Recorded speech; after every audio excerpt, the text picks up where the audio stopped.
Welcome to dx channel. আজ আবার শুরু করছি একটি অশ্রু ভেজা আত্মত্যাগ, এক ভাইয়ের না বলা যন্ত্রণার গল্প। নিষ্ঠুর নিয়তি, ভালোবাসার প্রতিদান যখন কেবলই ঘৃণা আর প্রত্যাখ্যান হয়, এমন একটি ড্রামার এক্সপ্লেনেশন। তো শুরু করা যাক আজকের এক্সপ্লেনেশন। প্রতারণার একটি রেকর্ড। অপ্রত্যাশিতভাবে জেল থেকে ছাড়া পাওয়ার পরপরই সে একটি সুন্দর স্ত্রী পেল, একেবারে বিউটি কুইনের মতো দেখতে। এমনকি তার ছেলে জুনসুও বিশ্বাস করতে পারছিল না যে তার সামনে দাঁড়িয়ে থাকা এই নারীটি তার সৎ মা। নারীটি নিজেই জুনসুর সাথে করমর্দনের জন্য হাত বাড়িয়ে দিল। সৎ মায়ের হাত যেন নোংরা না হয়, তাই জুনসু নিজের প্যান্টে কয়েকবার হাত মুছে তারপর সাবধানে তার সাথে হাত মেলালো। এরপর তারা তিনজন ট্রেনে করে বাড়ি ফিরে গেল। বাড়ি পৌঁছানোর পর মেয়ে জিনজু তার মাকে জিজ্ঞেস করল কেন সে একজন দাগী আসামিকে বিয়ে করতে গেল। এই পৃথিবীতে কি আর কোনো পুরুষ ছিল না? দয়ালু হৃদয়ের শুনহে বুঝিয়ে বলল যে সে যখন ছোট ছিল তখন এই লোকটি একবার তার জীবন বাঁচিয়েছিল, তাই সন্তানরা আপত্তি করলেও কোনো লাভ হবে না। বাইরে বাবা ও ছেলে যখন নতুন বাড়ি পেয়ে খুশিতে মেতেছিল, তখন জিনজু ও তার বোন দৌড়ে এসে বলল যে ওখানে থাকা দোলনাটি তাদের বাবার বানানো এবং শুধু তাদেরই সেখানে বসার অধিকার আছে। যদি কেউ সেখানে বসার সাহস করে তবে তাকে বাড়ি থেকে বেরিয়ে যেতে হবে।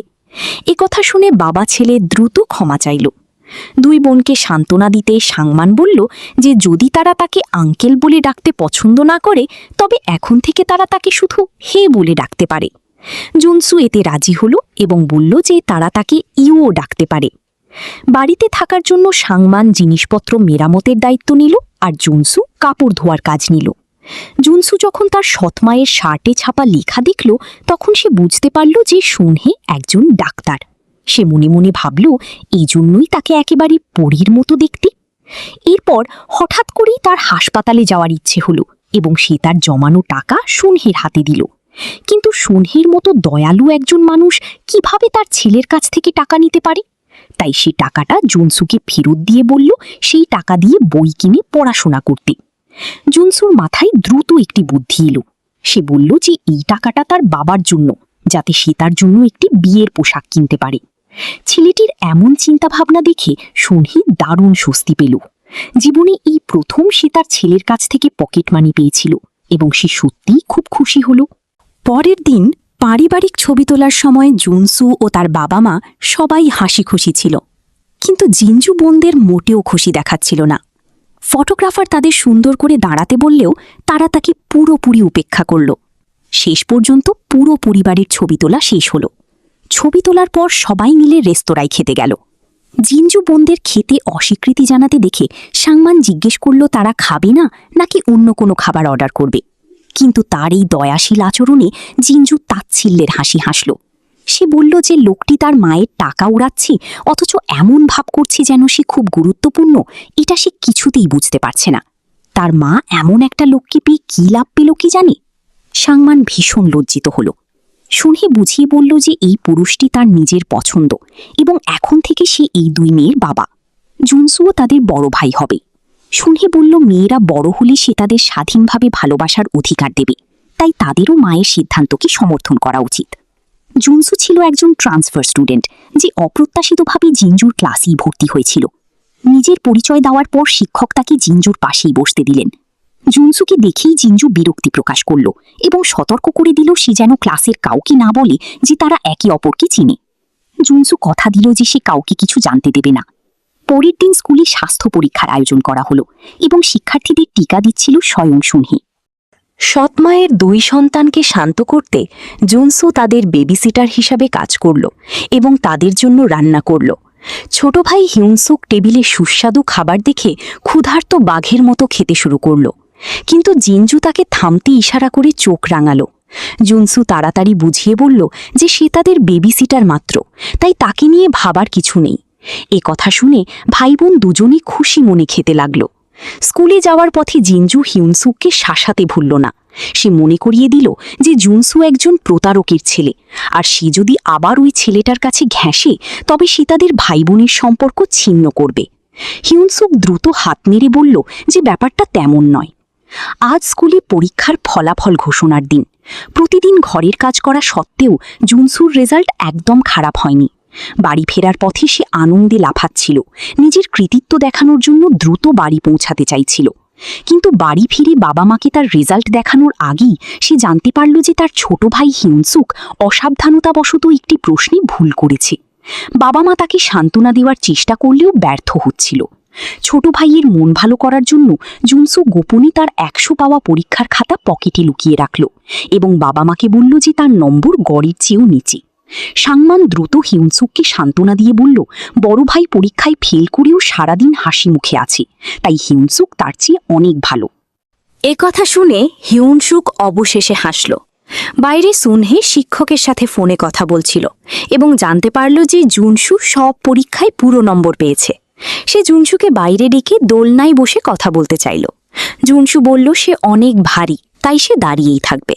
কিন্তু আসল কারণ হলো সে ভয় পাচ্ছিল তাকে ওখানে বসতে দেখলে জিঞ্জু বোনেরা রেগে যাবে। জুনসুর মনের কথা বুঝতে পেরে সুনহে বলল, তাহলে মা বসছে, তুমি আমাকে দোল দাও।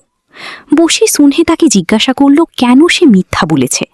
জুনসু উত্তর দিল, আমি আশা করি না যে তারা আমাকে পছন্দ করুক, কিন্তু আমি এটাও চাই না যে তারা আমাকে ঘৃণা করুক। তাই সে মাকে অনুরোধ করল বিষয়টি গোপন রাখতে। সেদিন রাতে জুনসু হিউনসুকের আঁকা একটি ছবি দেখে প্রশংসা করে বলল, এটি খুব সুন্দর। সে জানত যে অনেক রাত হওয়া সত্ত্বেও হিউনসুক শহরের একটি অঙ্কন প্রতিযোগিতায় ক্লাসের প্রতিনিধিত্ব করার জন্য কঠোর পরিশ্রম করছে।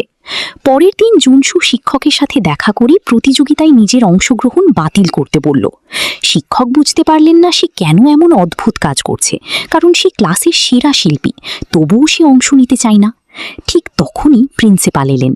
এই তীক্ষ্ণ বুদ্ধির প্রিন্সিপাল কারণটা বুঝতে পেরেছিলেন এবং বললেন যে ছেলেটি যদি না চায় তবে তাকে জোর করা উচিত নয়। এই কথা শুনেই জুনসু হাসল।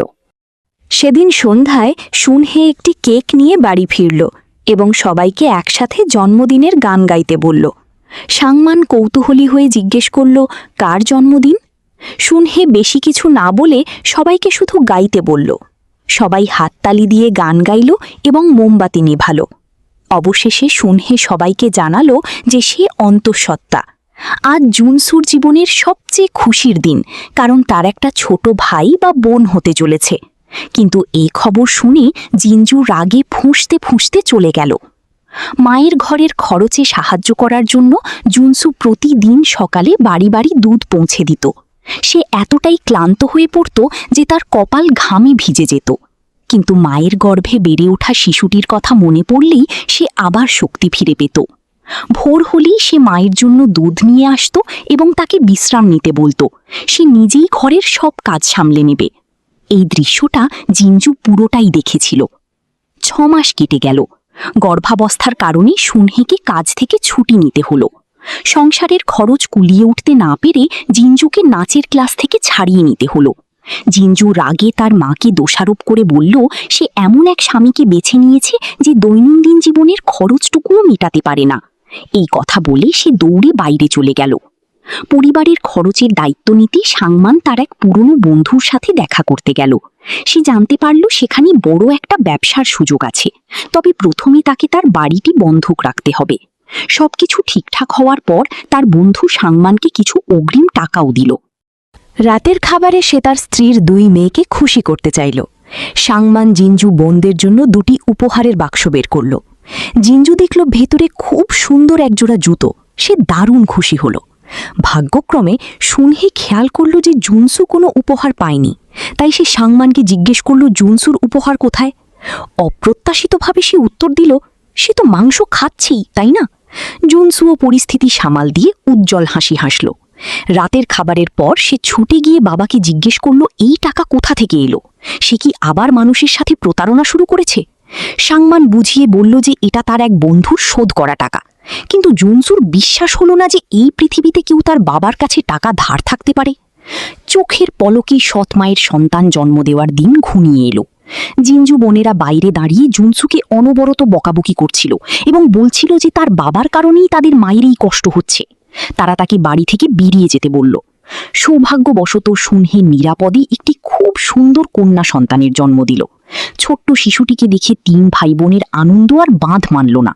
শুনে শিশুটির নাম রাখল নারী, এই আশায় যে সে 3 ভাই বোনের মধ্যকার সম্পর্ক জোড়া লাগাতে সাহায্য করবে। পাশে দাঁড়িয়ে সাংমানেরও নামটা খুব পছন্দ হলো। সে ভেবেছিল 6 জনের এই পরিবার চিরকাল সুখে বাস করবে।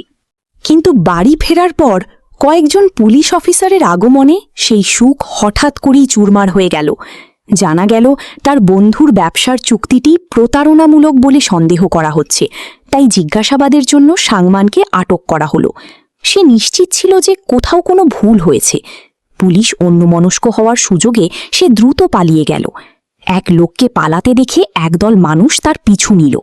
সাংমান যখন রাস্তা পার হচ্ছিল, শুনহেও তার পিছন পিছন ছুটে গেল। কিন্তু অপ্রত্যাশিতভাবে ঠিক সেই মুহূর্তে একটি বড় ট্রাক দ্রুত গতিতে এগিয়ে আসছিল। সে তার স্ত্রীর জীবন বাঁচাতে পারলেও নিজের জীবন চিরতরে হারালো। ট্র্যাজেডি এখানেই শেষ হলো না। যেহেতু সাংমান বাড়ি বন্ধক রেখেছিল, পরিবারের ছবিসহ তাদের সমস্ত জিনিসপত্র বাজেয়াপ্ত করা হলো। শেষ পর্যন্ত পুরো পরিবারকে একটি পুরনো জরাজীর্ণ ভাড়া বাড়িতে উঠতে হলো। জিঞ্জু সব জিনিসপত্র মেঝেতে ছড়ে ফেলে তার মাকে দোষারোপ করে বলল, সে যদি ওই প্রতারককে বিয়ে না করত তবে তাদের পরিবারের এমন দশা হতো না। শুনহে তার মেয়ের কাছে ক্ষমা চাইল, কিন্তু দৃঢ়তার সাথে জানালো যে সে তার সিদ্ধান্তের জন্য অনুতপ্ত নয়। সন্তান জন্মদানের পর সঠিক যত্ন না নেওয়ায় শুনহের কোমরের নিচের অংশে তীব্র ব্যথা শুরু হলো। পাশে শুয়ে থাকা জুনসু সব দেখছিল। জীবিকা নির্বাহের জন্য শুনহি পিঠে বাচ্চা বেঁধে সবজির বাজারে কাজ করতে শুরু করল। তার কষ্ট বুঝতে পেরে জুনসু প্রতিদিন সাহায্য করতে যেত। তবে সে চলে যাওয়ার পরপরই একদিন শুনহি হঠাৎ জ্ঞান হারিয়ে পড়ে গেল। হাসপাতালে ডাক্তার বললেন যে অতিরিক্ত পরিশ্রমে সে অজ্ঞান হয়েছে এবং তার দীর্ঘ বিশ্রামের প্রয়োজন। বিছানায় শুয়ে থাকা মায়ের দিকে তাকিয়ে জুনসু নীরবে একটি সিদ্ধান্ত নিল। পরের দিন সে নিজের জমানো টাকা দিয়ে ফার্মেসি থেকে মায়ের সুস্থতার জন্য কয়েক ধরনের ওষুধ কিনল। সেদিন সন্ধ্যায় সে জিঞ্জু বোনদের জন্য গরুর মাংসও কিনে আনল। 2 ছোট বোনকে আনন্দে খেতে দেখে জুনসুর খুব কষ্ট হল। ঠিক তখনই সুনহে বাড়ি ফিরে ওষুধের একটি বাক্স আর একটি চিঠি দেখতে পেল। চিঠিতে লেখা ছিল, না বলে চলে যাওয়ার জন্য আমি দুঃখিত। আমি সত্যিই খুব দুঃখিত। দয়া করে এই ওষুধের বাক্সটি আপনার খারাপ স্বামীর তরফ থেকে আপনার জন্য উপহার হিসেবে গ্রহণ করুন। আপনি আমাকে মন থেকে ভালোবেসেছেন এবং নিজের ছেলের মতো দেখেছেন। আমি সত্যিই কৃতজ্ঞ।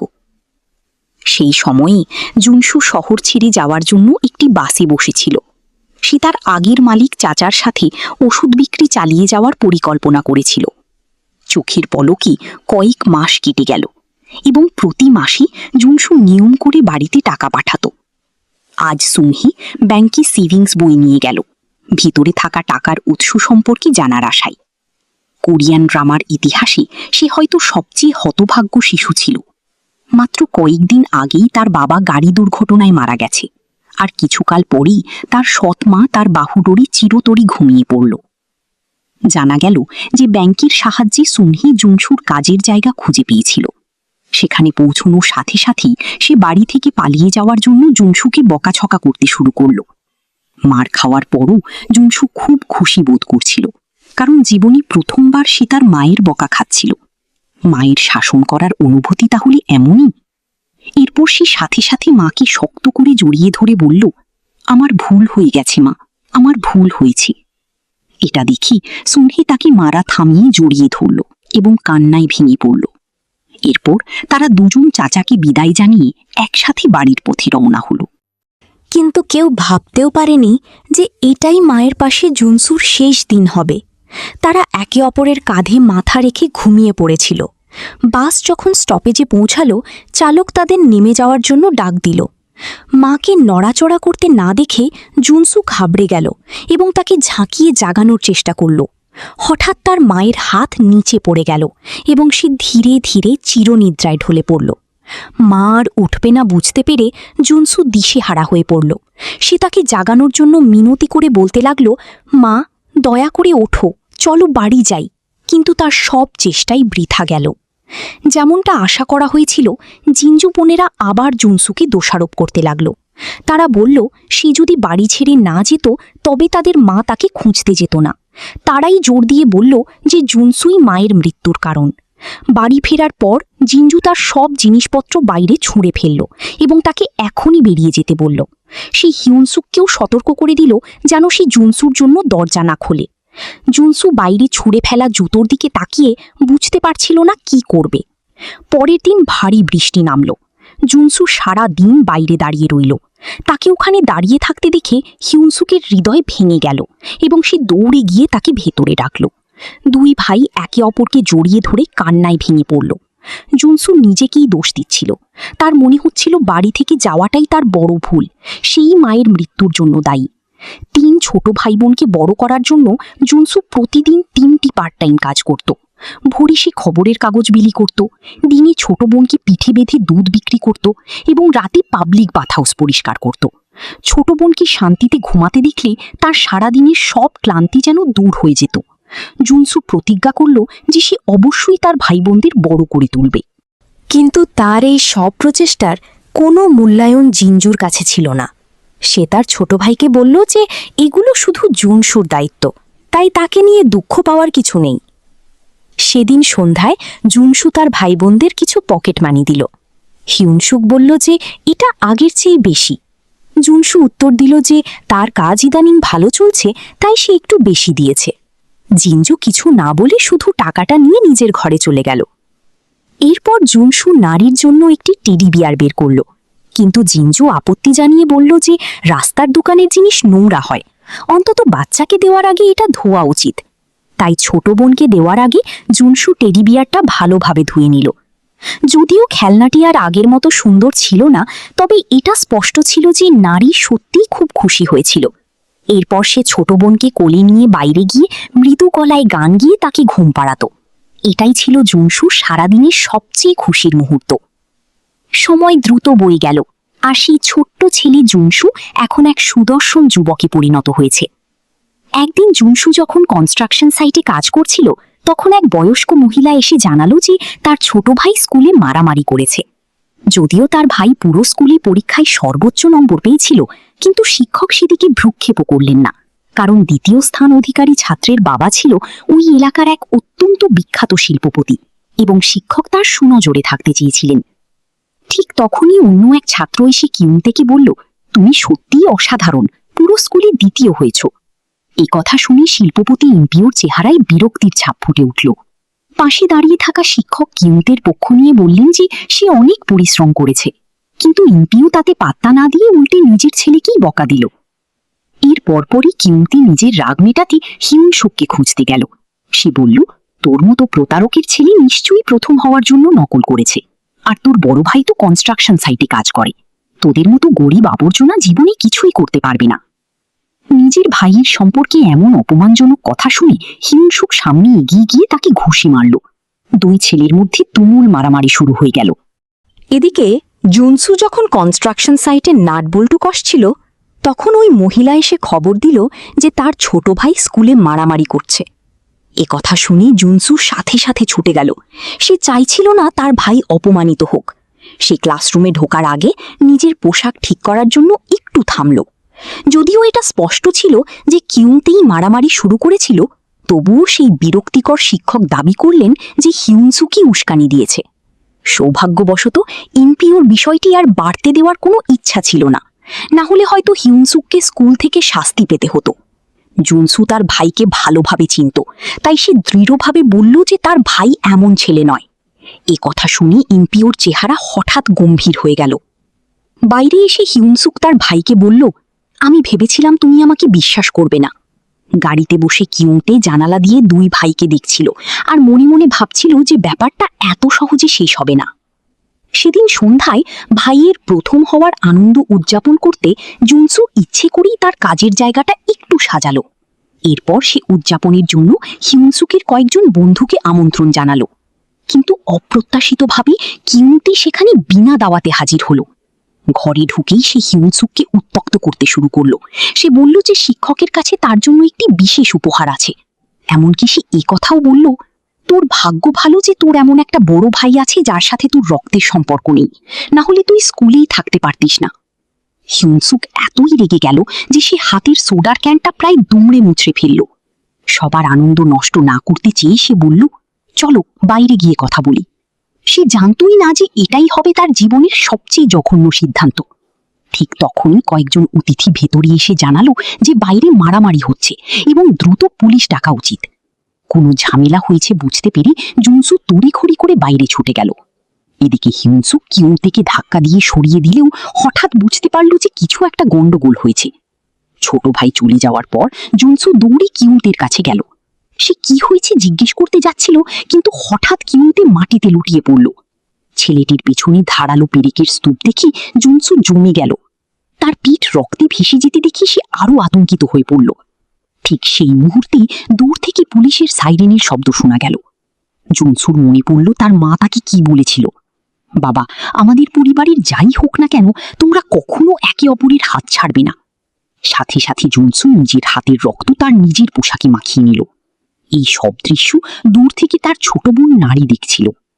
আর এভাবেই জুনসুর 12 বছরের কারাদণ্ড হল। কিন্তু এ নিয়ে তার কোনো অনুশোচনা ছিল না। ওই সময় জিঞ্জুও তার সাথে দেখা করতে এসেছিল। সে তাকে জানালো যে তাদের আর কখনো দেখা করা উচিত নয়, কারণ সে চায় না কেউ জানুক যে তার একজন ভাই আছে যে খুনি। এটাই ছিল প্রথমবার যখন জিঞ্জু তাকে ভাই বলে ডেকেছিল, কিন্তু ভাগ্যের নির্মম পরিহাসে সেটা এমন পরিস্থিতিতে ঘটল। পরিবারের খরচ মেটাতে জিঞ্জুকে বাধ্য হয়ে পড়াশোনা ছেড়ে টাকা উপার্জনের জন্য কাজে নামতে হলো। ভাইয়ের বদলে জুনসু দীর্ঘ 10 বছর কারাগারে কাটালো, কিন্তু জেল থেকে ছাড়া পাওয়ার পর সে পেল কেবল নিজের পরিবারের শীতল প্রত্যাখ্যান। অবশেষে জুনসু তার 3 ছোট ভাই বোন কোথায় থাকছে তা খুঁজে বের করল। গেটের বাইরে দাঁড়িয়ে থাকার সময় ছোট বোন নারীর সাথে তার আবার দেখা হলো। 10 বছর আলাদা থাকার কারণে তারা কেউই একে অপরকে চিনতে পারল না। জুনসু জিজ্ঞেস করল তার নাম নারী কিনা। মেয়েটি অবাক হয়ে জিজ্ঞেস করল সে কিভাবে তার নাম জানল। ঠিক তখনই হিউনসুকো বাইরে এলো। ছোট ভাইকে এত বড় এবং পরিণত হতে দেখে জুনসু এতই আবেগাপ্লুত হয়ে পড়ল যে সে তার চোখের পানি ধরে রাখতে পারল না। এরপর 4 জন একসাথে ঘরের ভিতরে গেল। জিঞ্জুই প্রথম কঠোর ভাষায় কথা বলল। সে জিজ্ঞেস করল কেন সে আবার তাদের সামনে এসে দাঁড়িয়েছে। তারা কি ইতিমধ্যেই সব সম্পর্ক ছিন্ন করেনি? জুনসু বলল সে শুধু দেখতে চেয়েছিল সবাই কেমন আছে। কিন্তু কথা শেষ করার আগেই জিঞ্জু বাধা দিয়ে বলল যে যেহেতু দেখা হয়ে গেছে তাই সে এখন যেতে পারে, তাই না? বাধ্য হয়ে জুনসুকে ভগ্ন হৃদয়ে চলে যেতে হলো। কিন্তু নারী তার পিছন পিছন ছুটে এলো। সে তার জমানো সামান্য টাকা জুনসুর হাতে দিয়ে বলল যে তাদের আর দেখা হওয়া উচিত নয়। সে চায় না অন্যরা জানুক যে তার ভাই একজন খুনি। এই কথা বলে সে কান্নায় ভেঙে পড়ে আবার ঘরের ভিতরে ছুটে গেল। জুনসু বুঝতে পারল যে তার ভাই বোনেরা ভালোই আছে, তাই সে সিদ্ধান্ত নিল যে সে আর তাদের বিরক্ত করবে না। পরের দিন জুনসু তার সেভিংস বই নিয়ে ব্যাংকে গেল। উদ্দেশ্য ছিল নগদ 20,000 ওয়ন তোলা। এটা ছিল তার কারাগারে কাজ করে জমানো টাকা। ব্যাংক ক্লার্ক তাকে একটি কার্ড তৈরি করার পরামর্শ দিল যাতে ভবিষ্যতে টাকা তুলতে সুবিধা হয়। তবে জুনসু সরাসরি তা প্রত্যাখ্যান করে বলল যে সে অসুবিধাই পছন্দ করে। সে মনে মনে ভাবল এতে তাকে আর বাড়তি টাকা খরচ করতে হবে না। টাকা তোলার পর প্রথমেই তার মনে হলো খালি পেট ভরানোর কথা। টাকা বাঁচানোর জন্য সে সবচেয়ে সস্তা কিম্বাপ অর্ডার করল এবং ফ্রিতে পাওয়া স্যুপ খেল। সে এতই খাচ্ছিল যে এক পর্যায়ে দোকানদার বিরক্ত হয়ে পড়ল, আর তখনই সে থামল। তবে পিঠ ভরানোর জন্য সে পাশের জলের জগটা তুলে নিল এবং গ্লাসের পর গ্লাস জল গিলতে লাগল। এরপর সে কাজের সন্ধানে একটি বাসে উঠল। হয়তো বাসে তার সৎ মায়ের মৃত্যুর কারণেই বাসে ওঠার সাথে সাথেই জুনসুর বমি বমি ভাব শুরু হলো। শেষমেশ তাকে বাস থেকে নেমে পড়তে হলো এবং যা কিছু খেয়েছিল সব বমি করে দিল। এরপর নিজেকে সামলে নিয়ে সে সেই জায়গায় গেল যেখানে সে কাজের জন্য আবেদন করেছিল। কিন্তু সেখানকার দায়িত্বপ্রাপ্ত মহিলা যখন জানল যে জুনসু জেলে ছিল, তখন সে তার কোনো ব্যাখ্যা শোনার আগেই জানিয়ে দিল যে সে অন্য লোক পেয়ে গেছে এবং তাকে বাড়ি চলে যেতে বলল। হতাশ হয়ে রাস্তায় উদ্দেশ্যহীনভাবে ঘুরতে ঘুরতে বাজারে এক চাচার সাথে তার দেখা হলো। লোকটি তাকে বাজারে কাপড় টানার কাজে লাগিয়ে দিল। যেই মুহূর্তে জুনসু মন দিয়ে কাজ করার সিদ্ধান্ত নিল, ঠিক তখনই একটি গাড়ি তাকে ধাক্কা দিল। এক যুবতী তড়িঘড়ি করে গাড়ি থেকে নেমে জিজ্ঞেস করল সে ঠিক আছে কিনা। জুনসু আশ্বস্ত করল যে সে ঠিক আছে। ধাক্কা খাওয়ার পরও সে দ্রুত উঠে দাঁড়িয়ে আবার কাজে লেগে পড়ল, কারণ এটা ছিল তার প্রথম কাজ আর সে এটা হারাতে চাইছিল না। কিন্তু জুনসু জানতই না যে এই নারী তার জীবনের সাথে চিরকালের জন্য জড়িয়ে যাবে। পরের দিন জুনসু ও সেই চাচা যখন দোকানের জন্য কাপড় নিয়ে যাচ্ছিল, তখন অপ্রত্যাশিতভাবে সেই মহিলার সাথেই আবার দেখা হলো যে আগের দিন তাকে গাড়ি দিয়ে ধাক্কা দিয়েছিল। চাচার কথা শুনে জুনসু বুঝতে পারল যে এই নারী আসলে শপিং মলের খুবই প্রভাবশালী একজন ব্যক্তি। সে শুধু 8টি ভাষাই জানে না, বরং এই শপিং মলে তার অনেকগুলো বড় বড় কাপড়ের দোকানও আছে। এই কথা শুনে জুনসু রীতিমতো অবাক হয়ে গেল। তবে চাচা সাথে সাথেই তাকে সতর্ক করে দিলেন ওই মহিলার রূপে মুগ্ধ না হতে। তিনি বুঝিয়ে বললেন যে এখানকার সবাই তাকে শয়তান বলে ডাকে।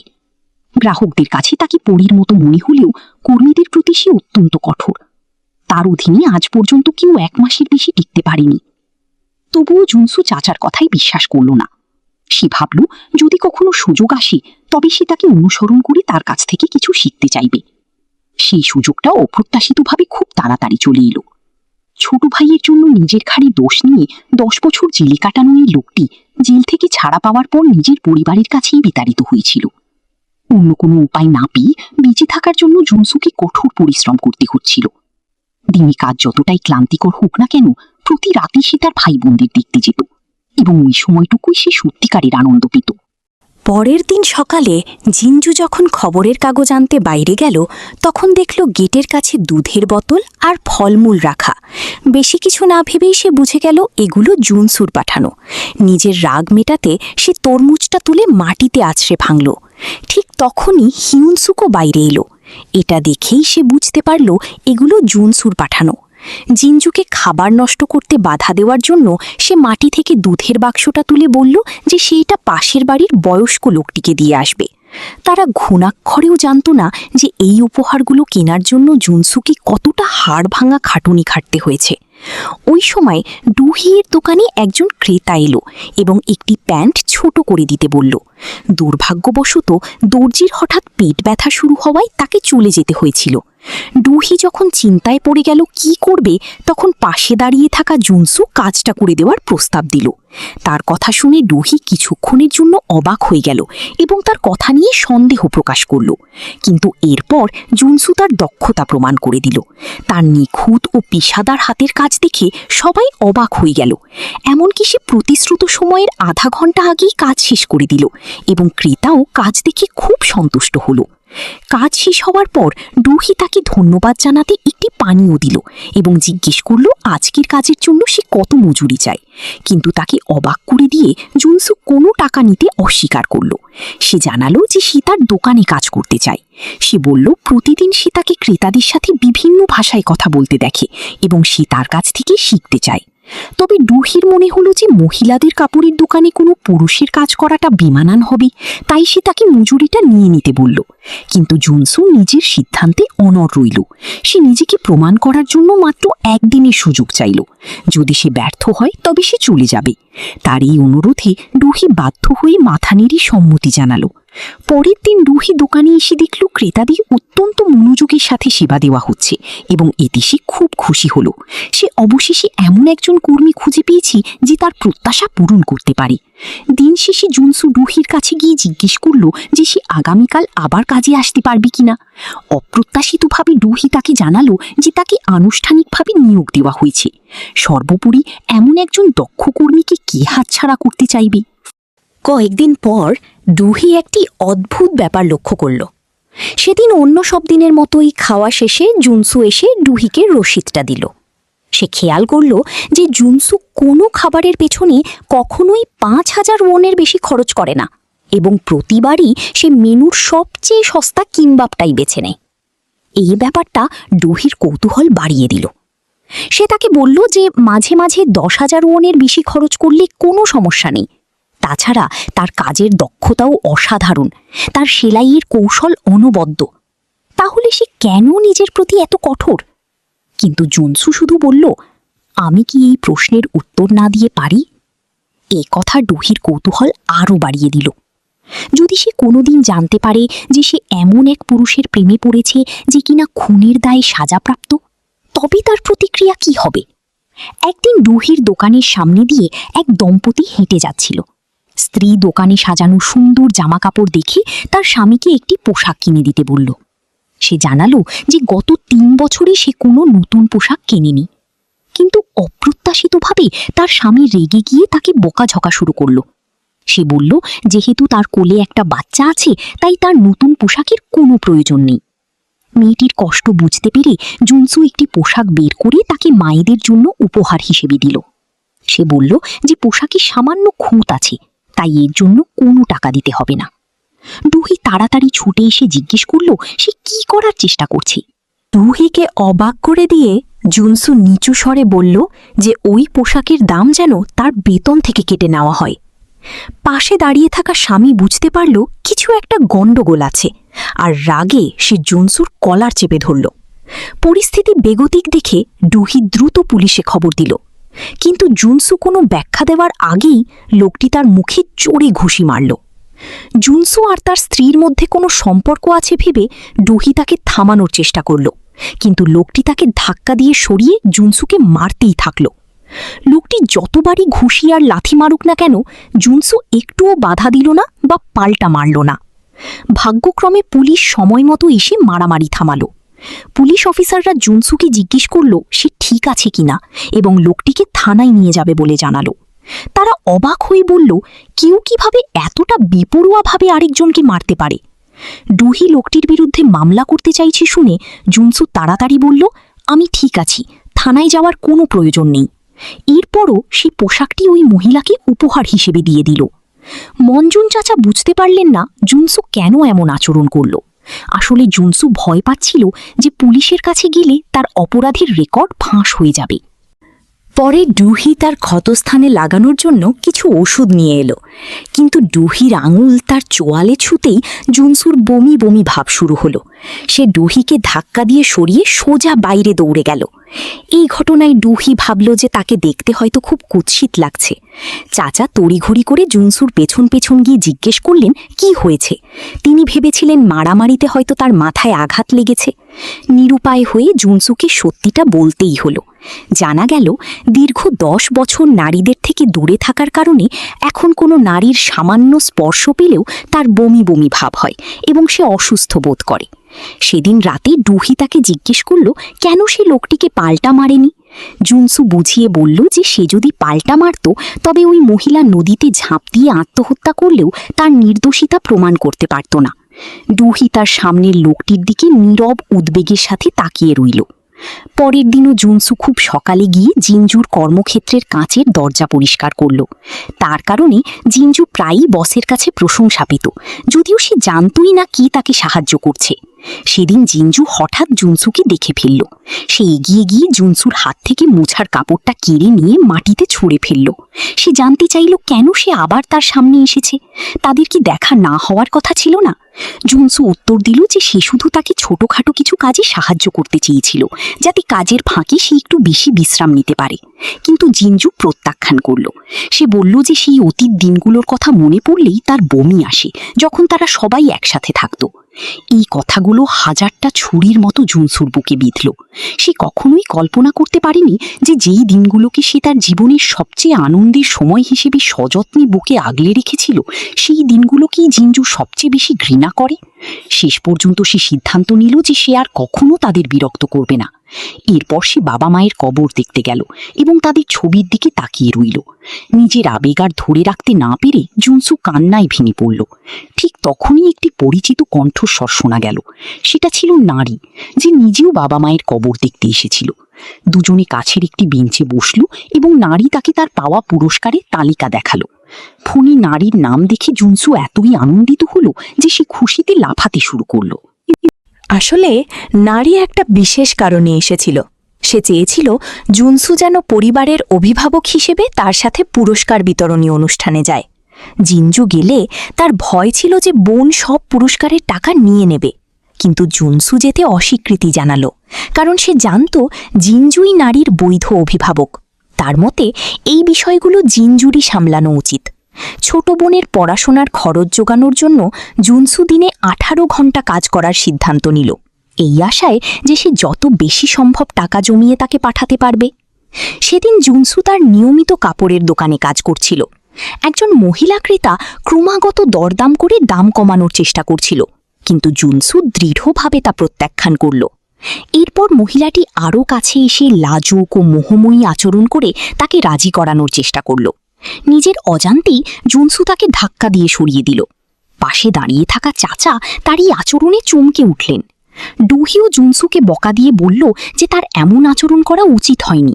নিজের কাজের জন্য গভীরভাবে লজ্জিত হয়ে জুনসু ক্ষমা চাইল এবং দোকান থেকে চলে গেল। সে যাওয়ার পর চাচা ডুহিকে সব খুলে বললেন। তিনি জানালেন যে জুনসু 10 বছর ধরে নারীদের সাথে মেশেনি, তাই এখন কোনো নারীর সামান্য স্পর্শেও তার বমি বমি ভাব হয়। তিনি আরও যোগ করলেন যে আগে যখন সে তার ক্ষতে ওষুধ লাগিয়ে দিচ্ছিল তখনও একই ঘটনা ঘটেছিল। এই কথা শুনে ডুহি বিস্মিত হয়ে গেল।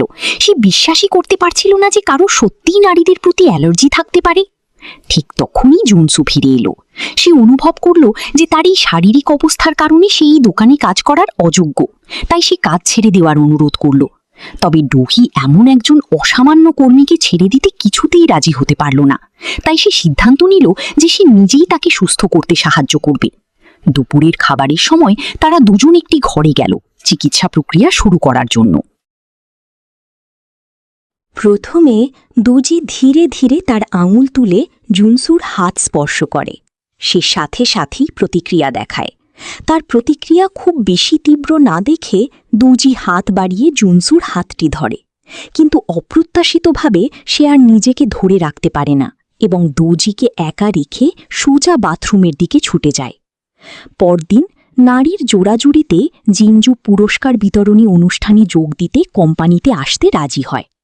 অপ্রত্যাশিতভাবে যে কোম্পানি নারীকে পুরস্কার দিচ্ছিল সেটি দোজির দাদার কোম্পানি হিসেবে পরিচিত হয় এবং দোজি নিজেও একজন সুপরিচিত নারী বিশেষজ্ঞ। মিটিংয়ে জিনজু বলে যে সে চায় তার ছোট বোন পড়াশোনার মাধ্যমে কলেজে যাক, এমন শর্টকাট উপায়ে নয়। তাই এবার সে শুধু সবার শুভেচ্ছার প্রতি কৃতজ্ঞতা জানাতে এসেছে। তবে জিনজু যখন জানতে পারে যে তার বোন প্রচারণামূলক ছবি তুলেছে, সে বিজ্ঞাপনের শিরোনাম কি তা জানতে চায়। শিরোনাম ছিল, আমি ক্লাসে সর্বশেষ স্থান অধিকার করেছি। জিনজু এতই ক্ষিপ্ত হয়ে ওঠে যে সে সেখানেই টেবিল উল্টে দিতে চায়। ঠিক সেই মুহূর্তে চেয়ারম্যান কথা বলে ওঠেন। তিনি বলেন যে তিনি নারীর পড়াশোনার দিকে নজর রাখবেন এবং জিনজুকে আশ্বস্ত করেন যে তিনি প্রতি সপ্তাহে তার শিক্ষকের কাছে ফোন করে তার পড়াশোনার খোঁজ খবর নেবেন। তিনি পরবর্তী বিষয়ে কথা বলতে গিয়ে বলেন যে তারা নারীকে মডেল হিসেবে রেখেই একটি স্টুডেন্ট থিমযুক্ত কনসেপ্ট তৈরি করবেন এবং জিনজুকে জিজ্ঞেস করেন এতে তার কোনো আপত্তি আছে কিনা। এই কথা শুনে জিনজু কেবল মাথা নেড়ে সম্মতি জানায়।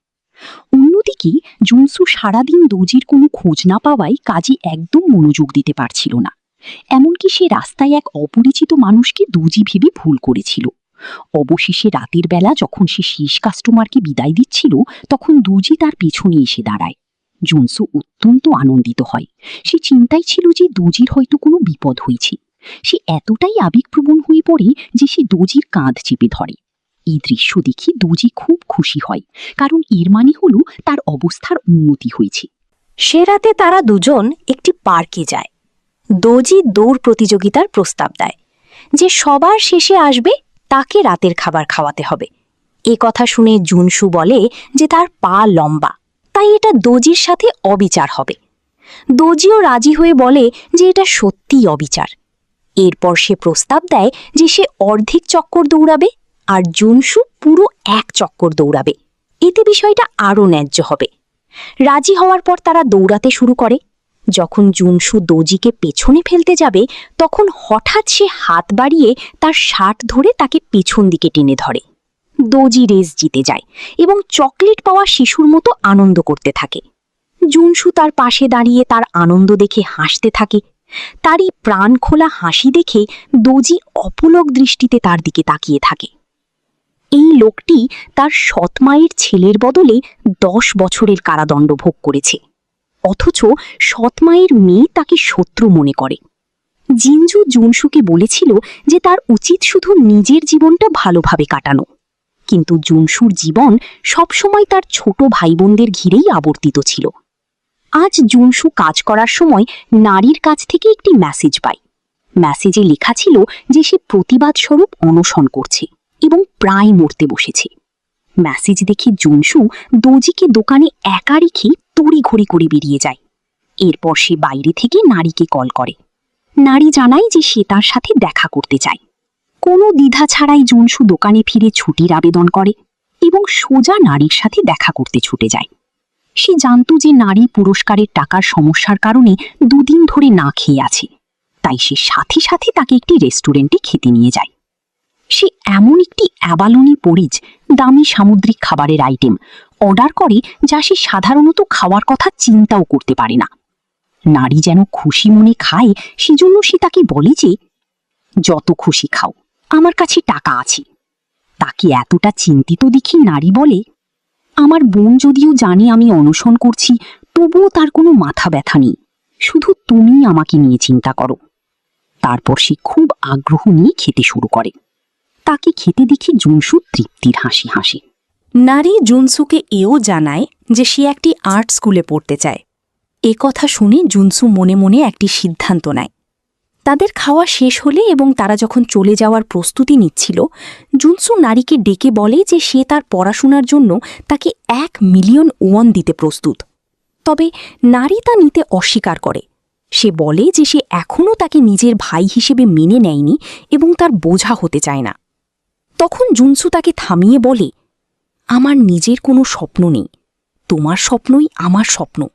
তাই যদি তুমি তোমার স্বপ্ন পূরণ করো, এর মানে হলো তুমি আমার স্বপ্নও পূরণ করেছ। সামনে দাঁড়িয়ে থাকা এই ভাইয়ের দিকে তাকিয়ে নারী ভাবতে থাকে যে পৃথিবীতে এমন বোকা মানুষও থাকতে পারে যে কিনা নিজের পরিবারকেই নিজের স্বপ্ন হিসেবে বিবেচনা করে। এরপর জুনসু হাসি মুখে দোকানে যায়। দোজি অস্বাভাবিক কিছু একটা বুঝতে পেরে জুনসুকে জিজ্ঞেস করে সে প্রেমে পড়েছে কিনা। এই কথা শুনে জুনসু লজ্জা পায়, কিন্তু সে এটা প্রকাশ করে না যে দোজি যার কথা বলছে সে আসলে তার নিজেরই ছোট বোন। পরের দিন জুনসু প্রিন্সিপালের সাথে দেখা করতে টাকা নিয়ে যায় এবং তাকে নারীর বিশেষ যত্ন নেওয়ার অনুরোধ করে। জুনসুর এই অতিরিক্ত ভদ্রতায় প্রিন্সিপালও কিছুটা অস্বস্তিতে পড়েন। সৌভাগ্যবশত ঠিক সময়ে নারী এসে তাকে থামায় এবং বাইরে টেনে নিয়ে যায়। বাইরে আসার পর জুনসু সত্যিই খুশি অনুভব করে, কারণ অবশেষে সে তার ছোট বোনের জন্য কিছু করতে পেরেছে। নারী তখন বলে, মিস্টার বিয়ার সত্যিই অনেক দারুণ, তাই না? এতে জুনসুর হঠাৎ অতীতের কথা মনে পড়ে যায়। বোঝা যায় যে তার বোন সেই গানটি কখনোই ভোলেনি। এরপর নারী পরের দিন আবার জুনসুর সাথে দেখা করার প্রতিশ্রুতি দেয়। বাড়ি ফেরার পথে জুনসু ঠিক ততটাই খুশি ছিল যতটা খুশি সে আগে পরীক্ষায় 100 পেলে হতো। এতটাই খুশি যে সে উত্তেজনায় লাফিয়ে শূন্যে ঘুষি মারে। আশেপাশের লোকজনের তাকানোর দিকে তার কোনো ভ্রুক্ষেপ ছিল না। ওই সন্ধ্যায় জুনসুর অসুস্থতা পুরোপুরি সারানোর জন্য দোজি তাকে ছাদে নিয়ে যায় হাতে থাপ্পড় মারার একটি খেলা খেলতে। জুনসু যেন পিছিয়ে না যায় তাই দোজি 10,001 বাজি ধরে, যাতে জুনসুর হাল ছেড়ে দেওয়ার চিন্তা পুরোপুরি দূর হয়ে যায়। যখন তারা দুজনে খেলতে শুরু করে, দোজি দুর্ঘটনাবশত তার বুকে এসে পড়ে। ব্যাপারটা দুজনের জন্য খুব অস্বস্তিকর মনে হয়। দুজন লজ্জা পেয়ে চলে যায়। তারপর দিন সৎমায়ের মেয়ে মানে জিঞ্জু জুনসুকে থাপ্পড় মারে এবং অভিযোগ করে যে সে তার জীবন ধ্বংস করেছে, পাশাপাশি তার ছোট বোনের জীবনও নষ্ট করেছে। ঘটনা হলো, কিছুদিন আগেই নারী জুনসুকে তার অভিভাবক হওয়ার অনুরোধ করেছিল। সে নারীর স্কুলে গিয়ে শিক্ষকের কাছে নারীর 1 মাসের ছুটির অনুমতি চাইতে গিয়েছিল। যখন সে দেখল শিক্ষক ইচ্ছা করেই ঝামেলা করছে, তখন জুনসু নারীর পাশে দাঁড়ায় এবং তার হয়ে কথা বলে। শেষ পর্যন্ত শিক্ষক রাজি হতে বাধ্য হন। এরপর দুজনে বাইরে আসে। জুনসুকে ধন্যবাদ জানাতে নারী তার হাত তোলে, যা একটি অত্যন্ত আদুরে মুহূর্ত তৈরি করে। জুনসুর জন্য নিঃসন্দেহে এটি সবচেয়ে খুশির মুহূর্ত ছিল। ওই সন্ধ্যায় বোনকে খুশি করার জন্য নারী তার সাম্প্রতিক পরীক্ষার ফলাফল বের করে।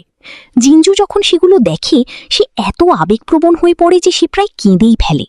সে বিশ্বাসই করতে পারছিল না যে তার ছোট বোন, যে কিনা ক্লাসের সবচেয়ে খারাপ ছাত্রী ছিল, সে এতটা উন্নতি করেছে। পরের দিন জিঞ্জু শিক্ষককে ধন্যবাদ জানাতে তাজা ফুল নিয়ে যায়। তবে সেখানে গিয়ে সে জানতে পারে যে জুনসু নারীকে একটি আর্ট স্কুলে ভর্তি হতে সাহায্য করেছে। তাই সে নারীকে খুঁজতে ফটো স্টুডিওতে যাওয়ার সিদ্ধান্ত নেয়। নারী কি ঘটছে তা না বুঝেই আনন্দের সাথে তার বোনকে অভ্যর্থনা জানায়। মাফ করবেন, নারীর স্কুল ব্যাগ এবং কাপড় কোথায় আছে? অন্যদিকে জুনসুও নারীর কাছ থেকে একটি ফোন কল পায়, কিন্তু ফোন ধরার পর সে বুঝতে পারে যে এটা জিঞ্জু। এরপর দুজনে পার্কে দেখা করার সিদ্ধান্ত নেয়। দেখা হওয়া মাত্রই জিঞ্জু জুনসুকে থাপ্পড় মারে। সে জিজ্ঞেস করে কোন অধিকারে সে নারীকে আর্ট স্কুলে ভর্তি করাতে নিয়ে গেছে। সে তাকে সমালোচনা করে বলে যে তার কাছে যদি এতই টাকা থাকে তবে তার উচিত সেগুলো নিজের জন্যই রেখে দেওয়া। অপ্রত্যাশিতভাবে জুনসু উত্তর দেয় যে এটা নারীর স্বপ্ন এবং তাদের উচিত তার স্বপ্নে বিশ্বাস রাখা। যদি সে একবারও চেষ্টা না করে তবে তারা কিভাবে জানবে যে সে সফল হতে পারবে কিনা? তোমার মতো একজন মানুষ যে 15 বছর জেলে কাটিয়েছে, তুমি এসবের কি বোঝো? যদি সে ব্যর্থ হয়, সেই কষ্ট কোনো সাধারণ মানুষের পক্ষে সহ্য করা সম্ভব নয়। তুমি কি বোঝো জুনসু? আমি তোমার কাছে ভিক্ষা চাইছি, দয়া করে। আমি মিনতি করছি, আর কখনো এসে আমাদের জীবনে বিরক্ত করো না। জিঞ্জুর কথাগুলো জুনসুর বুকে ছুরির মতো বিঁধছিল। ফেরার পথে সে কাঁদতে কাঁদতে হাঁটছিল। এই দৃশ্যটি দোজি দেখে ফেলে। যে মানুষটি সাধারণত এতটা প্রাণবন্ত এবং ইতিবাচক থাকে, সে কেন রাস্তায় এভাবে কাঁদছে? আসলে কি ঘটেছে? সে তাকে বিরক্ত করার ভয়ে তার কাছে যাওয়ার সাহস পায়নি, তাই সে শুধু ধীরে ধীরে তার পাশ দিয়ে গাড়ি চালিয়ে যায়। ওই রাতে জিঞ্জু জুনসুকে বলা কথাগুলো মনে করে খুব কষ্ট পায়। সে তার এক ঘনিষ্ঠ বন্ধুর কাছে গিয়ে তার এই কষ্ট শেয়ার করার সিদ্ধান্ত নেয়। অ্যালকোহলের প্রভাবে তারা দুজনে সীমা অতিক্রম করে ফেলে। পরের দিন জিঞ্জু এমন ভান করে যেন কিছুই হয়নি। সে বলে যে সে শুধু আঘাত পেয়েছিল বলেই এমন হয়েছে, আর ঠিক সেই মুহূর্তে ছেলেটি সেখানে ছিল, এর চেয়ে বেশি কিছু নয়, এবং তার এটা নিয়ে বেশি কিছু ভাবার দরকার নেই। বন্ধুটিও জিঞ্জুর কথায় গভীরভাবে আঘাত পায়। অন্য এক জায়গায় নারী খুব উদ্বিগ্ন বোধ করছিল, কারণ জিঞ্জু সারা রাত বাড়ি ফিরেনি। তাই সে জুনসুকে ফোন করে জানায় যে জিঞ্জু তার আর্ট স্কুলে ভর্তির কথা জেনে গেছে। জুনসু এটা আগে থেকেই জানত এবং মনে করেছিল যে আপাতত তাদের আর যোগাযোগ করা উচিত নয়, কারণ এতে জিঞ্জু আরও বেশি রেগে যাবে। এরপর নারী নিজ থেকেই জিঞ্জুর সাথে দেখা করে। সে বকা খাওয়ার ভয়ে তার বোনের কাছে ক্ষমাও চায়। তবে জিঞ্জু শান্ত থাকে এবং বলে যে সে ইতিমধ্যেই সব জানে এবং নারীকে বাড়ি যেতে বলে। ওই রাতে জিঞ্জু নারীর ঘরে যায়। তার ছোট বোনকে গভীরভাবে ঘুমাতে দেখে তার খুব কষ্ট হয়। তারপর সে টেবিলের উপর রাখা ফোনটি তুলে নেয়। জিঞ্জু ঘটনাক্রমে তার বোন এবং জুনসুর মধ্যকার মেসেজগুলো দেখে ফেলে। মেসেজে নারী লিখেছিল, তার সাথে কথা বলার আগে কি আমার সত্যিই তোমার অনুমতি নিতে হবে? আর জুনসু উত্তর দিয়েছিল, আপাতত আমরা মেসেজ করা বন্ধ রাখি, কারণ আমি কোনো উত্তর দেব না। জিঞ্জু মনে মনে ভাবতে থাকে সে সত্যিই ভুল করেছিল কিনা। তারপর সে নিজের ঘরে ফিরে যায়, নিজের ফোন বের করে এবং জুনসুর নম্বরটি সেভ করে। দয়ালু হৃদয়ের দোজি নিজের শরীর ব্যবহার করে জুনসুর নারীদের প্রতি অ্যালার্জি সারানোর চেষ্টা করে। সে তার নিজের টাকা খরচ করে যাতে জুনসু ড্রাইভিং লেসন নিতে পারে। জেনেও যে গাড়িতে উঠলে জুনসুর বমি ভাব হয়, দোজি প্রায়ই বাড়ি ফেরার পথে তার পাশে হাঁটত এবং গল্প করত। দোজিকে গরমে কষ্ট পেতে দেখে জুনসু তার হাত তুলে তাকে রোদ থেকে আড়াল করে। দোজি ভাবি যে এই লোকটি সত্যিই মেয়েদের সাথে ফ্লার্ট করতে জানে এবং জুনসুকে একজন রোম্যান্স মাস্টার হিসেবে বিবেচনা করে। তবে যখন সে তার নিষ্পাপ চেহারার দিকে তাকায়, তখন তার মনে হয় হয়তো সে একটু বেশিই ভেবে ফেলছে। মাঝরাতের দিকে তারা দুজনে অবশেষে দোকানে ফিরে আসে। দোজির প্রতিদান দিতে চেয়ে জুনসু নিজেই জিজ্ঞেস করে যে সে তার জন্য কিছু করতে পারে কিনা। দোজি বুঝতে পারে না সে কেন এমন প্রশ্ন করল। তাই জুনসু ব্যাখ্যা করে যে তার মনে হয় দোজির বুকেও কোনো মানসিক ক্ষত আছে। যখন দোজি বুঝতে পারছিল না কি উত্তর দেবে, তখন মিস্টার ম্যানজন ছুটে এসে জানায় যে বাইরে প্রচণ্ড বৃষ্টি হচ্ছে।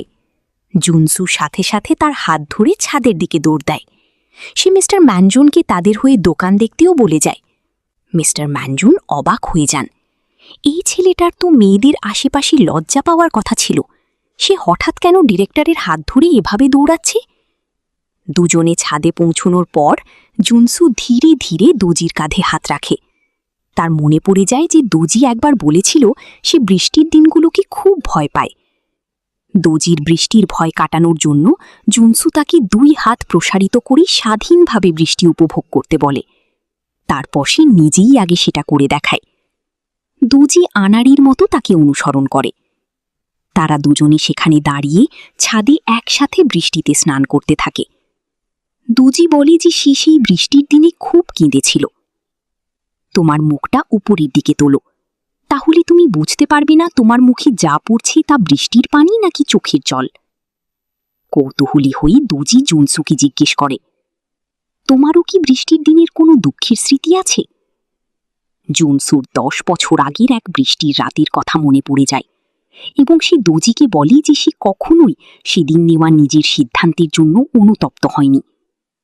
ওই সন্ধ্যায় দোজি বাড়ি ফিরে জানালায় নিজের প্রতিবিম্ব দেখে ভাবতে থাকে, কবে থেকে সে এত হাসতে শুরু করেছে। এর কিছুদিন পর জুনসু ড্রাইভিং টেস্টের দিন এসে উপস্থিত হয়। দোজি নিজে এসে পরীক্ষা দেখতে দাঁড়ায়। সে বিশ্বাসই করতে পারছিল না যে তাকে একেবারে একজন মায়ের মতো দেখাচ্ছে, যে তার সন্তানের জন্য অপেক্ষা করছে। নম্বর 9, জুনসু পরীক্ষায় পাশ করেছে। সে পাশ করেছে এটা জানার সাথে সাথেই জুনসু দৌড়ে দোজির পাশে চলে আসে। এদিকে হিউনসুকের প্রতি অনুভূতি তৈরি হওয়ার পর থেকে নারীর বস জু ইয়াং তার জায়গায় যাতায়াত শুরু করেছিল। অপ্রত্যাশিতভাবে সে আবিষ্কার করে যে হিউনসুক আসলে নারীর বড় ভাই। সে আশা করে নারী তাকে সাহায্য করতে পারবে। সাধারণত নারী বেশ বোকা স্বভাবের হলেও এবার সে অত্যন্ত চালাকির পরিচয় দেয়। খুব শীঘ্রই এই দুই নারী একটি চুক্তিতে পৌঁছায়। নারী বাড়ি ফিরে নিজেকে প্রশ্ন করে যে সে নিজের উন্নতির জন্য নিজের ভাইকে বিক্রি করে দিচ্ছে কিনা। না, আসল বোকা তো সেই যে সুযোগ কাজে লাগায় না। পরের দিন নারী তার ভাইয়ের পিছু ছাড়ে না। সে চাই হিউনসুক এসে তার ফটোশ্যুট দেখুক, যাতে সে তার বসের মন জয় করতে পারে। এর কিছুক্ষণ পর হিউনসুক নারীর সাথে দেখা করতে উপহার নিয়ে আসে। তার বস মজা করে জিজ্ঞেস করে, একজন প্রসিকিউটর কেন এখানে আসবে? এভাবেই হিউনসুক পুরোপুরি তার বোনের কাছে বিক্রি হয়ে যায়। হিউনসুকের মন জয় করার জন্য জু ইয়াং নারীকে আরও সুযোগ সুবিধা দেওয়ার প্রতিশ্রুতি দেয়। বিদায় নেওয়ার সময়ও জু ইয়াং বারবার হিউনসুকের দিকে তাকাতে থাকে। বাড়ি ফেরার পর যখন সে হিউনসুকের কাছ থেকে একটি ধন্যবাদের মেসেজ পায়, তখন জু ইয়াং এতই খুশি হয় যে সে খুশিতে চিৎকার করে ওঠে। দোজি যখন গভীর ঘুমে আচ্ছন্ন, সেই সুযোগে জুনসু তার স্কেচপ্যাড বের করে তার একটি প্রতিকৃতি আঁকতে বসে। অপ্রত্যাশিতভাবে ছবি আঁকার সময় মিস্টার ম্যানজন তাকে দেখে ফেলেন। সেই শব্দে দোজিরও ঘুম ভেঙে যায়। এটা দেখে জুনসু তাড়াতাড়ি তার স্কেচবুক লুকিয়ে ফেলে। সে যে তার ছবি আঁকছিল সেটা বুঝতে পেরে দোজি বলে যে সে তাকে এটার অনুমতি দেয়নি। তারপর সে স্কেচবুকটি ছিনিয়ে নেয় এবং নিজের সাথে বাড়ি নিয়ে যায়। ওই রাতে সে বসে জুনসুর আঁকা প্রতিকৃতিটির প্রশংসা করতে থাকে। জীবনে এই প্রথমবার কেউ তার প্রতিকৃতি এঁকেছিল। এটা তাকে অবিশ্বাস্য রকম আনন্দ দেয়। সে বুঝতেই পারেনি যে তার হৃদয় ইতিমধ্যেই জুনসু চুরি করে নিয়েছে। এদিকে অন্য কোথাও আগের ফটোশুটের ঘটনাটি জিঞ্জুকে বারবার কষ্ট দিচ্ছিল। তার বোন তাকে ক্ষমা করে দিক এই আশায় নারী জিঞ্জুর ঘরে ছুটে গিয়ে একটি ভালো খবর দেয়। সে বলে যে ফটোগ্রাফি বিভাগের প্রধান তাকে সাহায্য করার প্রতিশ্রুতি দিয়েছেন এবং ওই নারী হলেন সেই স্টাইলিশ মহিলা যার সাথে জিঞ্জুর আগে দেখা হয়েছিল। নারীর ঘটকালীর কল্যাণে সেই মহিলা এবং তার ভাই এখন প্রেম করছে। অবশেষে ভালো কিছু একটা শুনে জিঞ্জু অনেক স্বস্তি বোধ করে। বোন আর রেগে নেই দেখে নারী সাথে সাথে দৌড়ে যায়, তার গালে চুমু খায় এবং শুভরাত্রি জানায়। নারী চলে যাওয়ার পর অবশেষে জিঞ্জু হাসে। পরের দিন ছিল নারীর জন্মদিন। সে ভেবেছিল তার বোন তার জন্য জন্মদিনের পার্টির আয়োজন করবে, কিন্তু যখন সে দেখল টেবিলে শুধু শাকসবজি, নারী রেগে যায় এবং সেখান থেকে চলে যায়। নারী চলে যাওয়ার পর জিঞ্জু তার ভাইকে জিজ্ঞেস করে নারীর জন্মদিনের উপহার কোথায়। হিউনসুক কিছু না বলে শুধু হাসে। এদিকে গতদিনের আঁকা ছবিতে সন্তুষ্ট না হওয়ায় দোজি জুনসুককে তার জন্য আরেকটি ছবি আঁকতে বলে। যখন সে অত্যন্ত মনোযোগ দিয়ে স্কেচ করছিল, হঠাৎ একটি টেক্সট মেসেজ আসে যা তাদের মাঝখানের নীরব পরিবেশ ভেঙে দেয়। ওই সন্ধ্যায় নারী বাড়ি ফিরে একটি জন্মদিনের কেকের পাশাপাশি টেবিল ভর্তি সুস্বাদু খাবার দেখতে পায়। আসলে তার বোন তার জন্মদিন ভুলে যায়নি। হঠাৎ ডোরবেল বেজে ওঠে। জিঞ্জু বলে হয়তো নারীর জন্য যে উপহার সে প্রস্তুত করেছিল তা এসে গেছে। সবাই যখন ভাবছিল জিঞ্জুর উপহারটা কি হতে পারে, তখন জুনসু ঘরে ঢোকে। কিছুক্ষণ আগে জুনসু হঠাৎ করেই হেসে উঠেছিল, কিন্তু ঠিক তারপরই সে নিজের ফোনের দিকে তাকিয়ে কাঁদতে শুরু করে। কাছেই দাঁড়িয়ে থাকা তার বস তাকে কি হয়েছে তা জিজ্ঞেস করার সাহস পাননি। আসলে জিঞ্জু তাকে একটি মেসেজ পাঠিয়েছিল যেখানে বলা ছিল আজ নারীর জন্মদিন। 10 বছরে এই প্রথমবার সে বাড়িতে খেতে এসেছে। বাড়িতে ঢুকে 4 ভাইবোন আনন্দের সাথে নারীকে জন্মদিনের শুভেচ্ছা গাইল। জুনসুর মনে পড়ে গেল শৈশবের কথা, যখন তারা এভাবেই জন্মদিন উদযাপন করত। ভাবতে ভাবতে চোখ দিয়ে জল গড়াতে শুরু করল। তখন জিনজু তার হাতে চপস্টিক তুলে দিল। হয়তো এটাই ছিল তার স্বীকৃতির উপায়। নারীও হাত বাড়িয়ে উপহার চাইল। জুনসুর উপহার ছিল তার শৈশবে আঁকা নারীর একটি প্রতিকৃতি। নারী গভীরভাবে অভিভূত হল। বলল, এটাই একমাত্র জিনিস যা তার ছোটবেলার স্মৃতি ধরে রাখতে পারবে। ছোটবেলায় সে বন্ধুদের কাছে মিথ্যে বলতো যে তাদের বাড়িতে আগুন লেগেছিল, তাই কোনো পারিবারিক ছবি নেই। জিনজু সান্ত্বনা দিয়ে বলল, নারীকে মা সবচেয়ে বেশি ভালোবাসতেন। জিনজু আরও মনে করল যে ছোটবেলায় একদিন ফুল লাগানোর সময় মা সবাইকে পানির পাইপ দিয়ে ভিজিয়ে দিয়েছিলেন। সেই দিনটা ছিল সত্যিকারের আনন্দময়। তারপর সে সবাইকে তাড়াতাড়ি খেতে বলল। জুনসু এক চুমুক স্যুপ খেয়ে আর নিজেকে ধরে রাখতে পারল না, সাথে সাথে বাথরুমে দৌড়ে গেল। ভেতরে সে লুকিয়ে চুপচাপ কাঁদল। বাইরে জিনজু বলল, হিউনসুকের অস্বস্তি হলে উপরে যেতে পারে। অপ্রত্যাশিতভাবে হিউনসুক বলল সে জুনসু ফিরে আসার জন্য অপেক্ষা করতে চায়, যাতে একসাথে খেতে পারে। কিছুক্ষণ পর জুনসু বেরিয়ে এলো। অস্বস্তিকর পরিবেশ হালকা করতে সে মরিয়া হয়ে খেতে শুরু করল। জিনজুর রান্নার প্রশংসা করে বলল, এটা মায়ের রান্নার মতোই লাগছে। 4 জন একসাথে বসে পরিবারের মতো হাসতে হাসতে গল্প করল। খাওয়ার পরে জিনজু কিছু মিষ্টান্নও বের করল। নারী জানত তার ভাইকে শীঘ্রই চলে যেতে হবে, তাই তার জন্য দুঃখ হল। সে বলল তাকে রাতে থেকে যেতে। শুধু চিন্তা ছিল তার ভাইবোন সেটা চাইবে কিনা। কিন্তু অপ্রত্যাশিতভাবে হিউনসুকও জুনসুকে থেকে যেতে বলল। নারী বলল, বাড়িতে এভাবে ঘুমানো তো 10 বছর হয়নি। শেষ পর্যন্ত জুনসু আর নিজেকে ধরে রাখতে পারল না, সবার সামনেই কেঁদে ফেলল। এদিকে দোজি চিন্তিত হয়ে জুনসুকে ফোন করল। কি বললে? জোরে বলো। পরিচালক, আমি দুঃখিত, আজ রাতে দোকানে ফিরতে পারব না। শুনে দোজি ভাবল জুনসু অন্য কোনো মেয়ের সাথে আছে এবং ভেতরে ভেতরে অস্বস্তি অনুভব করল। সেই রাতে নারী বালিশ নিয়ে জিনজুর ঘরে গেল বোনের সাথে ঘুমাতে। সে জিজ্ঞেস করল, এখন থেকে কি জুনসুকে ভাই বলে ডাকতে পারবে? জিনজু কিছু বলল না, শুধু মুখ ঘুরিয়ে নিল। কিন্তু নারী তার বোনের অনুভূতি বুঝতে পারল। অবশেষে জিনজু হৃদয়ের বোঝা নামিয়ে রাখতে পেরেছে। অন্যদিকে জুনসু নিঃশব্দে হিউনসুকের গায়ে কম্বল জড়িয়ে দিল। এটা সে সবসময় করতে চেয়েছিল। কিন্তু অপ্রত্যাশিতভাবে হিউনসুক ঘুমায়নি। সে শুয়ে শুয়ে ভাইদের সাথে কাটানো সুখের স্মৃতিগুলো মনে করছিল। পরের দিন জুনসুকে বিদায় দেওয়ার সময় জিনজু বলল যে সেই ঘটনাটা না ঘটলে তারা এভাবে হয়ে যেত না। সে বলল শুধু তাকে শাস্তি দিতেই এটা করেছিল, কিন্তু বুঝল যে এই ধরনের অনুভূতি শাস্তির ইচ্ছা দিয়ে নিয়ন্ত্রণ করা যায় না। ভাইয়ের দেওয়া যত্ন ও ভালোবাসার প্রতিদান দিতে সে রাজি হল যে তাকে ছোট ভাই বোনদের কাছে ফিরিয়ে দেবে এবং বলল যে সে সপ্তাহে একবার বাড়িতে খেতে আসতে পারবে। জিনজু চলে যাওয়ার পর জুনসু খুশিতে অনেক কাঁদল। এই মুহূর্তের জন্য সে অনেক দীর্ঘ সময় অপেক্ষা করেছিল। এদিকে জুনসু আগের রাতে না ফেরায় দোজি সম্পূর্ণ বিক্ষিপ্ত চিত্ত হয়ে গিয়েছিল। যখন তুমি কারোর জন্য অতিরিক্ত চিন্তা করতে শুরু করো, অবাক হইও না, হয়তো তুমি ইতিমধ্যে তার প্রেমে পড়ে গেছ।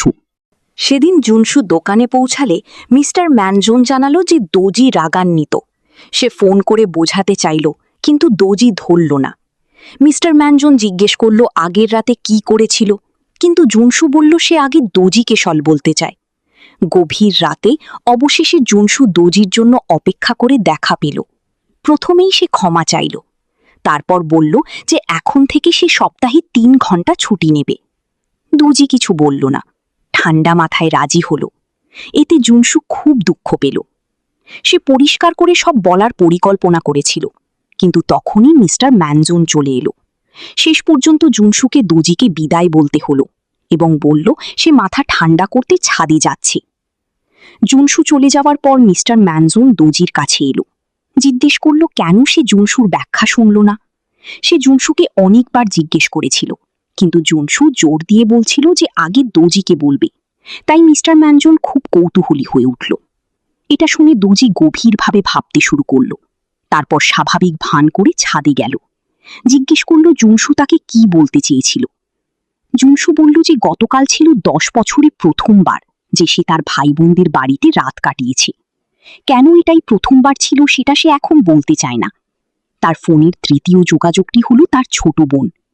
দুজি সামনের মানুষটার দিকে তাকিয়ে হঠাৎ গভীর বেদনা অনুভব করল। জিজ্ঞেস করল কেন সেদিন কাঁদছিল, কিন্তু জুনসু কোনো উত্তর না দিয়ে শুধু বলল, এখন যদি বৃষ্টি হতো ভালো হতো। তখন দোজি হাত বাড়িয়ে জুনসুর চোখের জল মুছে দিল। বলল, এখন কি বৃষ্টি হচ্ছে না? অনেক জোরে বৃষ্টি হচ্ছে, তাই মন ভরে কাঁদো। দোজি তাকে কাঁদতে দেখুক সেটা না চেয়ে জুনসু তার কাঁধে মাথা রাখল। কিছুক্ষণ পর দুজনে একসাথে বসে তারা দেখল। দোজি ধীরে ধীরে জুনসুর কাঁধে মাথা রেখে বলল, প্রায় 10 মিনিট ঘুমাতে চায়। একটু পরে জুনসু তাকে জাগানোর চেষ্টা করল, কিন্তু যতবারই ডাকল সে চোখ খুলল না, বরং মনে হল আরও গভীর ঘুমে তলিয়ে গেল। তারপর দোজির হাত তার পায়ের উপর পিছলে পড়ল। সেই মুহূর্তে জুনসু অত্যন্ত আতঙ্কিত হয়ে গেল। সে বারবার দোজির নাম ধরে ডাকতে থাকল। দৃশ্যটা তাকে সেই অতীতের কথা মনে করিয়ে দিল, যখন সে বারবার মাকে ডেকেছিল কিন্তু মা জাগেনি। আতঙ্কিত হয়ে সে দোজিকে পিঠে তুলে হাসপাতালের দিকে দৌড় দিল। পৌঁছনোর পর ডাক্তার বললেন, দোজি শুধু ক্লান্তি ও পুষ্টির অভাবে অজ্ঞান হয়ে গেছে, শীঘ্রই জ্ঞান ফিরবে। জুনসু সারাক্ষণ তার পাশে থাকল। সে পুরোপুরি জেগে উঠলে ডাক্তার বললেন, যদিও সে এখন জেগেছে তবুও সম্পূর্ণ পরীক্ষা দরকার। কিন্তু দোজি বলল তার শরীরে কোনো গুরুতর সমস্যা নেই, সে নিজের অবস্থা সবচেয়ে ভালো জানে। তারপর সে সাথে সাথে হাসপাতাল ছেড়ে চলে গেল। জুনসু তার পিছনে ছুটে গিয়ে হাত ধরল, জিজ্ঞেস করল কেন হাসপাতালে থাকতে চায় না, কেন নিজের প্রতি এত কঠোর। যদি আবার অজ্ঞান হয়ে যায় তাহলে কি হবে এই চিন্তা করল। অপ্রত্যাশিতভাবে দোজি পাল্টা যুক্তি দিল। জিজ্ঞেস করল কেন সে দিনে 18 ঘন্টা কাজ করে, শুধু পরিবারের সাথে একবেলা খাওয়ার জন্য। তার মনে হল এরকম একটি মুহূর্তও একজন মানুষকে কাঁদিয়ে দিতে পারে। একটু নিজের কথাও ভাবো না কেন। দেখে জুনসু তখনও চিন্তিত। দোজি তাকে জিজ্ঞেস করল, আমি কি সত্যিই তোমার কাছে এতটাই গুরুত্বপূর্ণ? জুনসু অকপটে বলে ফেলল, অবশ্যই। তারপর দোজি রসিকতা করল, তুমি শুধু চিন্তা করছো কারণ তোমার চাকরি হারানোর ভয় আছে, তাই না? অপ্রত্যাশিতভাবে জুনসু এটা রসিকতা হিসেবে নিল না। শুনে সে রাগ করে চলে গেল। দোজি তখন বলে উঠল সে ব্যথায় আছে। জুনসু বলল, হাসপাতালে ফিরে যাও, কিন্তু সে শপথ করল যে এখন থেকে সময় মতো খাবে আর অতিরিক্ত কাজ করবে না, এবং জুনসুকে আর রাগান্বিত করবে না। দেখল জুনসু তখনও রাজি হচ্ছে না, তাই দোজি অসহায় হয়ে কারণ ব্যাখ্যা করল কেন হাসপাতালে থাকতে চায় না। বলল যে যাকে সে সবচেয়ে বেশি ভালোবাসত তাকে অনেক দীর্ঘ সময় হাসপাতালে থাকতে হয়েছিল, তাই সে ভর্তি হতে চায় না। শুনে জুনসু অবশেষে রাজি হল। পরিবারের সাথে বাড়িতে ফিরে একবেলা খাবার খাওয়াটাই যথেষ্ট ছিল এই মানুষটার কাছে। আজ ছিল জুনসুর বাড়িতে রাতের খাবার খেতে যাওয়ার দিন। সে মিস্টার ম্যানজনকে দোকানে সাহায্য করতে বলে নারীকে সাথে নিয়ে মুদি কিনতে গেল। সুযোগ নিয়ে নারী ভাইকে রসিকতা করে বোকা ভাই বলল। অপ্রত্যাশিতভাবে জুনসু কাছে এসে বোনের কানে ফিসফিস করে বলল কেউ তাকে তার বয়ফ্রেন্ড হতে চাইছে। নারী অত্যন্ত কৌতূহলী হয়ে গেল, কি ধরনের মানুষ তার বোকা ভাইকে পছন্দ করতে পারে। এমনকি বলল যে দুজনের সম্পর্ক আনুষ্ঠানিক হওয়ার আগে অন্তত একবার সেই মানুষকে দেখতে হবে। এদিকে দোজি মিস্টার ম্যানজনের পাশে বসে জুনসুর ব্যাপারে জিজ্ঞেস করছিল। 10 বছরে জুনসু একবারও বাড়ি ফেরেনি কেন? মিস্টার ম্যানজন জুনসুর রহস্য গোপন রাখতে চাইল, তাই একটা গল্প বানাল। বলল একসময় জুনসুর একটা প্রেম ছিল, কিন্তু মনের কথা জানানোর আগেই সেই মানুষটা বিয়ে করে নিল। এই কারণে জুনসু যক্ষায় আক্রান্ত হল। অসুস্থতার কারণে সামরিক সেবা থেকে ছাড় পেল। সুস্থ হওয়ার পর জীবনকে আরও ভালোভাবে বুঝতে পারল এবং সৎভাবে চলার সিদ্ধান্ত নিল। মিস্টার ম্যানজনের কথা শুনে সেই মুহূর্তে দোজি গভীর বেদনা অনুভব করল। জুনসু সব মিলিয়ে একটি সুস্বাদু খাবারের টেবিল প্রস্তুত করল। নারী একটু খেয়েই প্রশংসায় ভরে গেল। জিনজুও মন্তব্য করল যে তার রান্নার দক্ষতা আগের মতোই আছে।